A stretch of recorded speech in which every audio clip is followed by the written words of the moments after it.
Right. పంపించిన వాళ్ళు ప్రతి ఒక్కరు కూడా ఆఫీస్కి వచ్చారండి.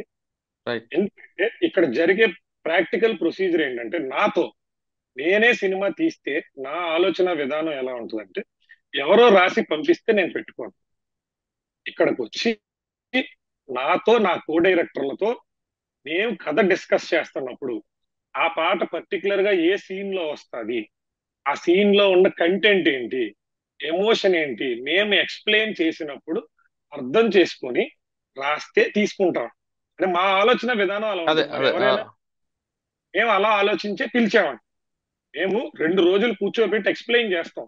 ఎందుకంటే మాకు మళ్ళీ మళ్ళీ అవకాశం రాదు. ఒకసారి ఆవిడ వచ్చిందంటే ఆవిడ- ఆవిడకి ఆవిడకి ఈ ఫీల్డ్ లో లిరిక్స్ రాసే అనుభవం ఉందా? లేదండి. ఆవిడ ట్రైనీ? నిన్న కూడా చెప్పాను, ట్రైనీ అని కాదండి.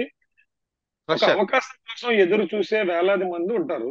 అంటే ఆవిడ వాళ్ళ తెలుగులో ఆవిడ ఏం చదువుకున్నారు? బీటెక్ ఏదో చదువుకున్నారండి. కానీ సినిమా సాహిత్యం మీద ఆవిడకి లేదండి, ఆసక్తి అది ఎక్కువ. పాటే ఇంగ్లీష్ సాంగ్ అండి, అది తెలుగు సాంగ్ కాదు.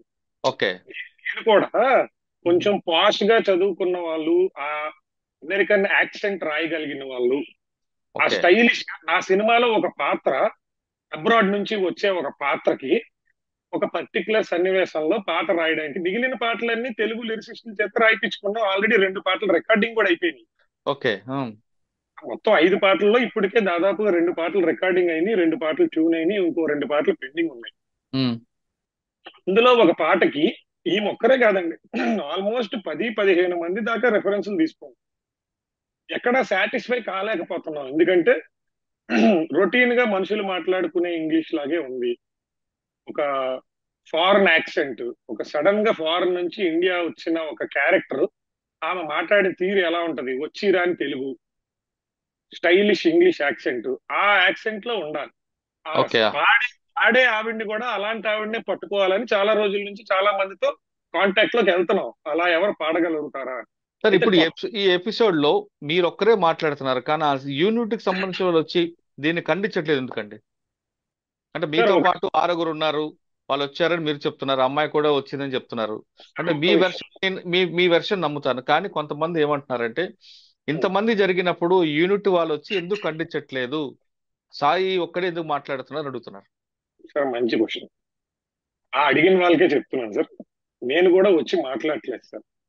నేను మాట్లాడాలని అనుకుంటే నేను నా వైఫ్ ఒక రోజుకి 25 నుంచి 30 ఛానల్స్ వీడియోలు చూస్తున్నాను.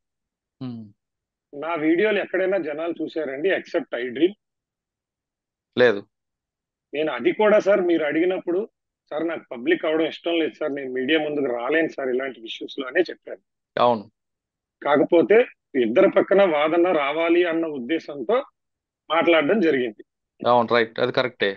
సార్ నేను 10 ఏళ్లుగా ఇండస్ట్రీలో ఉన్నోడిని, నేను కూడా మీడియా దగ్గరికి వెళ్ళి మాట్లాడడం అంటే నాకు కూడా తెలిసిన వాళ్ళు ఉంటారు కదండి, మాట్లాడగలను కదా కావాల్సి. అవును. గతంలో యూట్యూబ్ లో ఆల్రెడీ నేను వందల ప్రెస్ మీట్లు చేసిన వీడియోలు ఉన్నాయండి. దాదాపు 30-40 ప్రెస్ మీట్స్ ఉన్నాయి. ఉమ్. ప్రెస్ మీట్ పెట్టుకుని ఆఫీస్ లో డైరెక్ట్ ప్రెస్ మీట్ పిలుచుకుని మాట్లాడగలను. కానీ అవును. మాట్లాడగలిగే విషయం కాదు నా దృష్టిలో ఇది. ఇది మీ ఫ్యామిలీ మ్యాటర్ ఇది.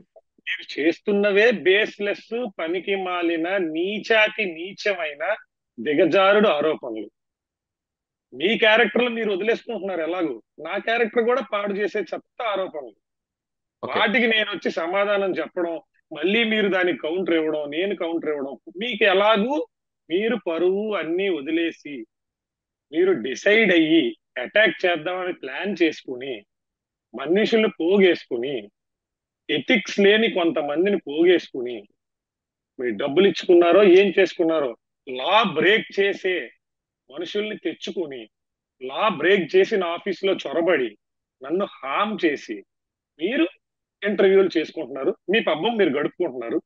ఛానల్స్ కావాల్సిన మంచి ఛానల్స్ కి టీఆర్పీ వస్తుంది, మీకు కావాల్సిన పబ్లిసిటీ మీకు వస్తుంది. మీరు ఆ ఉమెన్ కార్డు, ఆ సింపతి కార్డ్ ని పర్ఫెక్ట్ గా వాడుకోవాలనుకుంటున్నారు, పర్ఫెక్ట్ గా వాడుకుంటున్నారు. మీరు అన్నట్టు కమెంట్లు పెట్టేవాళ్ళు సహజం అండి, ఉమెన్ కే సపోర్ట్ చేస్తారు.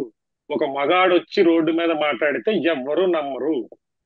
ఆ వీడియోల్లో కూడా ఎవరెవరో నా క్యారెక్టర్ అసెస్ చేస్తున్నారు. నా వైఫ్ నా మీద కోపంతో మాట్లాడుతుంది, ఓకే నేను అర్థం చేసుకుంటాను. మీరందరూ ఎవరు కూర్చొని మాట్లాడడం, ఏం తెలుసు మీకు నా గురించి? మీకే అంత ధైర్యం ఉంటే రండి నాతో డిబేట్ లో కూర్చోండి. మీరెందుకు టీవీలో డిబేట్? నా ఆఫీస్కి రండి, నాతో డిబేట్ లో కూర్చోండి, నన్ను క్వశ్చన్ చేయండి. ఓకే. సార్ మీరు చెప్తున్నట్లుగా మీరు మీ వైఫ్ మీ ఇద్దరి మధ్యన విషయాలు ఆమె చెప్తున్నట్లుగా రోడ్డు మీద తీసుకురావడం మీడియాలో రావడం పక్కన పెడితే ఉమ్. ఏ మాత్రం సంబంధం లేని మీ పాపను ఎందుకు మీడియాలో తీసుకొని చూపిస్తున్నారండి? సార్ అది ఇది అడిగినందుకు కూడా నేను మీకు నిజంగా థ్యాంక్స్ చెప్పాలి సార్, ఈ క్వశ్చన్ అడగడానికి. ఎందుకంటే ఇది నాలో ఉన్న ఒక చాలా రగిలిపోతున్న కోపం అనుకుంటారో బాధ అనుకుంటారో, don't take me wrong sir. ఆమెని పాపని నాకు చూపించకుండా ఇబ్బంది పెట్టిన, పాప చేత నన్ను తిట్టించిన, పాప నేను చచ్చిపోవాలని నిన్న చెప్పించారు. ఇన్ని ఉమ్, చేసిన, యాజ్ ఎ ఫాదర్ గా I have complete rights on her. And ఆవిడ్ని చూపించిన ప్రతి ఛానల్ మీద నేను లీగల్ యాక్షన్ తీసుకుంటానండి. వీడియోస్ ఇమీడియట్ గా డిలీట్ చేయకపోతే అందరి మీద, ఒక చిన్న పిల్లని మీరు ఏ అధికారంతో చూపిస్తున్నారు? మేము కలిసి ఉంటాం, విడిపోతాం, మీకు అనవసరం. అవును. ఏదో ఒకటి జరిగింది, రేపు కలిసాం, విడిపోయాం. నా కూతురు 10th క్లాస్ చదువుతున్నప్పుడు ఆ కాలేజీలో స్టూడెంట్స్ ఇదే వీడియో చూపించి మీ అమ్మా నాన్న ఇంత నీచంగా రోడ్డు మీద తన్నుకున్నారు అని అంటే ఆమె ఫీలింగ్ ఎలా ఉంటదండి?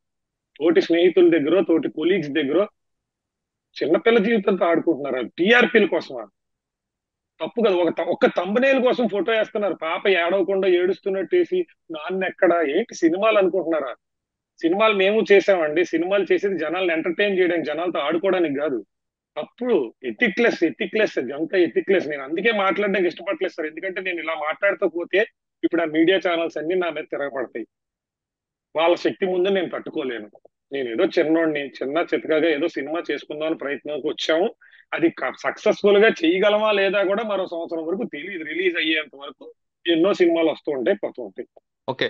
సార్ ఇంకొక విషయం, నిన్న జరిగిన ఘటనపై మీరు లీగల్ గా ప్రొసీడ్ అవుతారా, లేదు ఈ ఇష్యూని క్లోజ్ చేద్దాం అనుకుంటున్నారా? 100% లీగల్ గా ప్రొసీడ్ అవ్వడానికి ఎన్ని రకమైన అవకాశాలు, ఆస్కారాలు విత్ ఇన్ మై కెపాసిటీ ఉంటే అవన్నీ కూడా ప్రొసీడ్ అవ్వడం జరుగుతుంది. ఓకే. ఎందుకంటే చెప్పండి. ఎందుకంటే ఉమ్, ఇప్పుడు మీరే చాలా మీడియాస్ లో చాలా మంది యాంకర్స్ కూడా మాట్లాడకపోతే తప్పని నిర్ధారిస్తారంట. సైలెంట్ గా ఉంటే తప్పని నిర్ధారించేసుకుంటారంట ఆల్రెడీ. ఉమ్, అంటే అతను ఒక ఇంట్రోవర్ట్. అతను బయటకు వచ్చి మాట్లాడగలడు మంచి మాటలు. ఉమ్, ఏంటి ఇప్పుడు నిన్నొచ్చి కీ అని తిట్టారు, దానికి నీ సమాధానం ఏంటి? నిన్నొచ్చి చంపదెబ్బ కొట్టారు, దానికి నీ సమాధానం ఏంటి? నువ్వెందుకు తిరిగి కొట్టలేదు, దానికి నీ సమాధానం ఏంటి? బాబు, వీఆర్ లా అబైడింగ్ సిటిజన్స్ అమ్మా. మేము అందుకే కొట్టలేదు. మేము అందుకే నోరు మూసుకుని కూర్చున్నాం, బూతులు తిడుతున్నా. నా నా ప్రమేయం లేకుండా నా ఆఫీసులో చొరబడినా నోరు మూసుకుని కూర్చున్న రీజన్ ఏంటంటే మేము లా బ్రేక్ చెయ్యం. అలాగని సైలెంట్ గా ఉన్నోళ్ళం కాదు. ఖచ్చితంగా యాక్షన్ తీసుకుంటాం. లాలో ఏ వెసులుబాటు ఉందో దాంతో. నాకు ఎవరి మీద కేసు పెట్టే అర్హత ఉందో నిన్న ఇన్సిడెంట్ లో ప్రతి మనిషి మీద పెడతాం. It's not my wife. నేను ఒకటే చెప్తున్నాను, ఆ తలుపు దాటి లోపలికి వితౌట్ మై పర్మిషన్ లేదా వితౌట్ ప్రాపర్ పోలీసులు ఇచ్చిన నోటీసో పర్మిషనో ఏదో ఒకటి లేకుండా నా మీద తప్పుడు ప్రచారం, ఇప్పుడు ఎవిడెన్స్ అంటున్నారు, ఇందాక లేదు అన్నారు మీరు, నేను మీతో మాట్లాడినవన్నీ ఎవిడెన్స్ లేదు అని వాళ్ళు అంటున్నారండి. ప్రతి దానికి ఎవిడెన్స్ ఉంది. Everything will be submitted in the court of law, but not in the medias. Right. మీడియాలో మీడియా మీడియా కూడా అవసరం లేదు, మీరు పోలీస్ స్టేషన్కి ఇస్తే సార్ చాలు. నా సార్ నా నేను నా పిల్లం నా కూతురు ప్రేమగా ఉన్న ఫోటోలు నేను మీడియా కిందకి ఇస్తానండి? అవును. మీడియాలో ఎందుకు పెడతాను? అవి నా ఫ్యామిలీ మ్యాటర్స్, నా పర్సనల్ ఫ్యామిలీ మ్యాటర్స్. మీ ఆ ఫొటోస్ మీ అత్తగారు ఇచ్చారు కదా మీడియాకి. వాళ్ళు ఇచ్చినవి వాళ్ళకి అనుకూలంగా ఉన్నాయి. ఇప్పుడు పాపని చూడలేదు అన్న పాయింట్ మీద చెప్తున్నాను. ఆ. ఈ 4 ఏళ్లలో నేను ఎన్నిసార్లు మధ్య మధ్యలో స్కూల్కి వెళ్ళి పాపని కలిశాను. మీరు అన్నిసార్లు మీరు పాపకి అసలు చూడలేదు, స్కూల్కి వెళ్ళలేదు, పట్టించుకోలేదని మీ అత్తగారు కూడా అంటారు. ఆ వెళ్ళి కలిసిన ఫొటోస్ అన్ని నా దగ్గర ఉన్నాయి. ఎందుకంటే ఓకే. ఇప్పుడు నేను పాపని ఒక 10 రోజుల తర్వాత, నెల రోజుల తర్వాత, 2 నెలల తర్వాత గ్యాప్ లో వెళ్ళాను అనుకోండి, ఉమ్, ఖచ్చితంగా నా మెమరీ కోసం ఆ పాపతో ఫోటో అయితే తీసుకుని ఉంటాను కదా. అవును.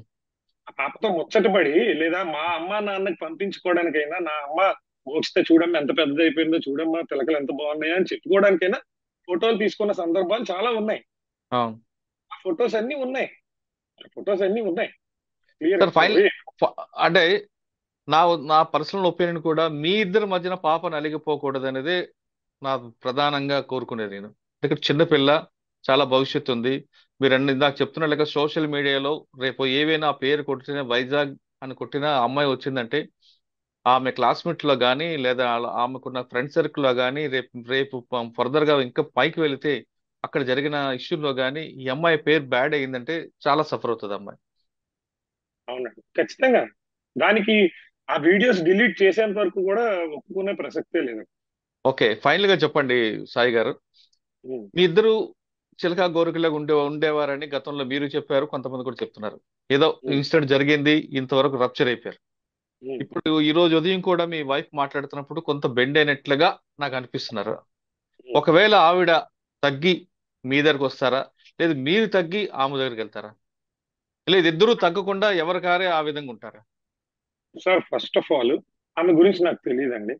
ఎందుకంటే ప్రెసెంట్ నేనున్న సిచ్యువేషన్ లో ఆమె నటిస్తుందో నిజంగా ఉందో కనుక్కోలేని సిచ్యువేషన్.